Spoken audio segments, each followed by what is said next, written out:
Nairobi Girls, and I thought I needed to just make a comment about this and say that it's very unfortunate what happened at Moi Nairobi Girls on Saturday. Most of the investigations are done, and I can tell you unequivocally, I have been proved by the police that it was not an accident. All investigations have ruled out the fact that that was not an accident. It is a case of arson, and a number of interrogations have happened. The police have assured me, or assured us as the players in the sector, that they are very useful leads in the direction of specific suspects. And we will know in due course who those suspects are and other background information related to them. As Minister of Education, we feel very sad about this.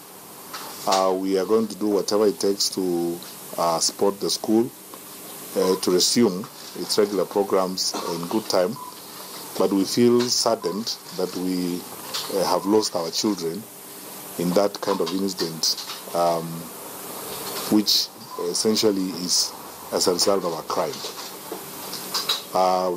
I said on Saturday, and I say again, that our love goes to the families that have been affected. We will stand with them, and we will do whatever it takes to share the burden of sorrow that they face at this time.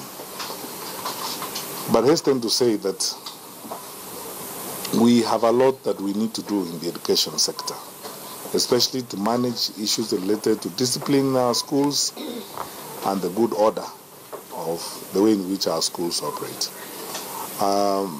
I have seen reports around talking about implementation of investigation reports and so on and so forth. We have in the last 1 year probably had the most radical and far-reaching implementation of recommendations that have been made. In fact, out of the 17 critical recommendations we got out of the 2016 arson cases, we have implemented about 11 of them. We have improved our management system in the schools. We have improved our inspection system. Our inspectorate and quality assurance departments are stronger than they have ever been in many years. We are well staffed. I never make excuses about staffing. We are very well staffed in the inspectorate department, and a lot of good work is going on.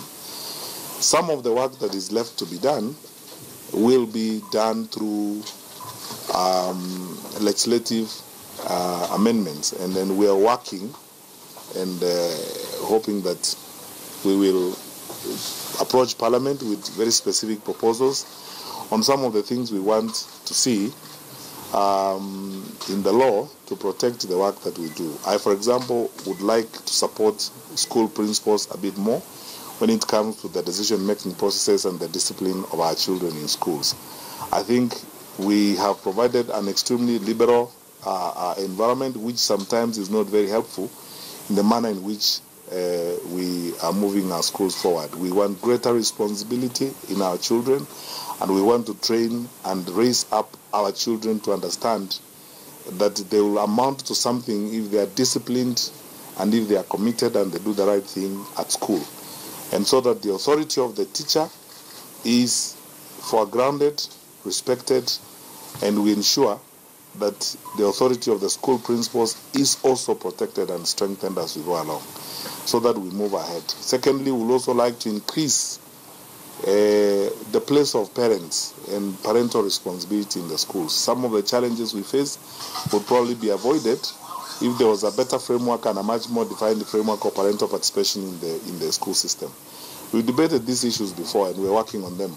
And as I said, we will give the necessary legislative protection to the actors necessary in this assignment. And we regret what has happened, but I want to assure the country that our children in schools are safe, and we are trying to do the best we can to make the school environment secure and safe, and to minimize these kinds of criminal incidents that happen in our institutions of learning.